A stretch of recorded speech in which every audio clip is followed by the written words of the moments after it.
Welcome back! Hey! Thanks for continuing this walk. Thank Um, you, Vaughn. on the subject of birds, Yeah. I had an experience. Okay, so our house has pretty big living room window, Mm-hmm. right? And it's always clean. There's never a smudge on it. And the blinds are always open. So that means that the birds always fly into it. Yep. There's never a day where birds do not just like fly into it like an idiot just because they don't see anything there. And I remember when I was a kid, every time I would hear or see a bird hit the window, I would immediately run outside to see where it went, or see if it was like on the ground or whatever, passed out or dead, or like knocked unconscious or something like that. It wasn't like a morbid curiosity. It's just that when I was a child, I never really seen birds, you know, Yeah.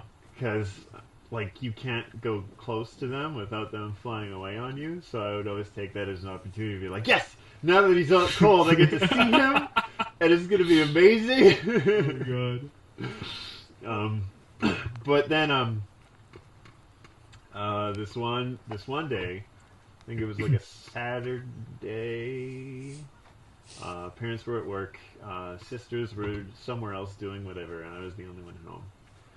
And then same kind of scenario, you know. Bird goes thunk through the window, and then immediately run outside, and I just see this. Like this is the first time I've actually just seen a bird laying there. So then, for some reason, my immediate reaction was like, I have to nurse this bird back to consciousness. So I picked it up and I took it inside the house with me, and I put it in my Ninja Turtle van Oh my god. because it had all this space, you know. So it was like, okay, Okay. it's like this little plastic nest for this bird. And I would just sit there and I would look at it, like not really knowing what to do, just kind of seeing if it would move on its own. And then, much like these birds, eventually it did. Oh, they're not flying away from you anymore. No, let's What see, are they this happy? one's making noise. Maybe it's injured. No, he's just being a jerk. Hurry, hurry, Oh! He hurry, looked at you! hurry. Yeah, He's like, he's like, what's your, oh! what? He's like, what? What? Um, but yeah, so like eventually the dog, sorry, not dog, the bird came to, Mm-hmm. and it started like hopping around the digital. Because I guess the birds, like in the first place, is like, how the hell did I end up here? Drunk bird. Like Oh. from being outside and then like waking up in a completely different area, it'd probably freak anybody out. Mm-hmm. Um, but I picked it up, and it seemed quite friendly. I mean, it was like hopping around on my hand and arm and stuff like that. It wouldn't really leave, Right. so it just stayed on my hand. And at some point, when I was enjoying this bird coming to life and like hopping around on me, I started feeling very weird about the whole thing. You know, like this isn't right. I mean, I don't want to care for this bird. I don't even know how to care for a bird. Just gotta set it free. Yeah, so I took it outside, and I'm like, go, go, leave me alone, get out of here. Can't handle the responsibility. Young Bon. Yeah, Curious young Bon. but it wouldn't leave my hand, and I was freaking out about it because I didn't want to shake it off and be a jerk. Right. So I picked it up and I put it on the ground, and I said, "You're on your own." And I went back inside and scrubbed my hands to wash off the responsibility. But you never scrubbed your Ninja Turtles. No, I don't think Alright. I don't think it's ever crossed my mind, to be honest. I didn't really put very much things in the shuttle band anyway, because I don't really play with my toys that much. I have a lot of them, but it really just consists of a lot of throwing them around. I'm not big on the opposable ligaments. doing the actions and stuff like that because I felt it gets tedious after a while. But what do you think about that towering structure in the distance on the left there?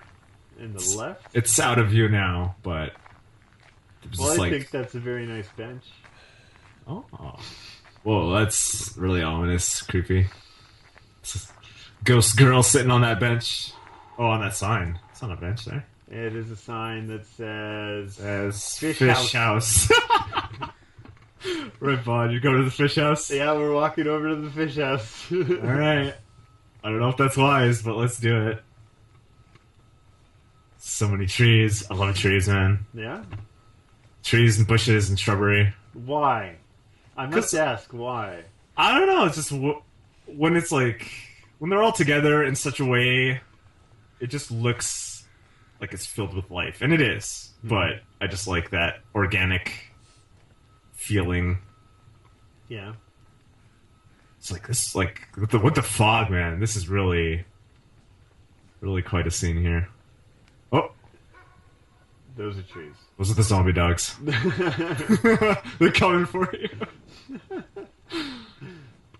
I also like to really imagine the fog. That Stephen King book. Is it the fog or the mist? It's one of the two. I'm not big on Stephen King, but I'm sure my roommate's going to correct me once he watches this video. And he'll tell me which one is right and which one Like, look at this. I don't want to interrupt you, but like, look at this. It's great. I specifically chose walking down this path just because of how it looked.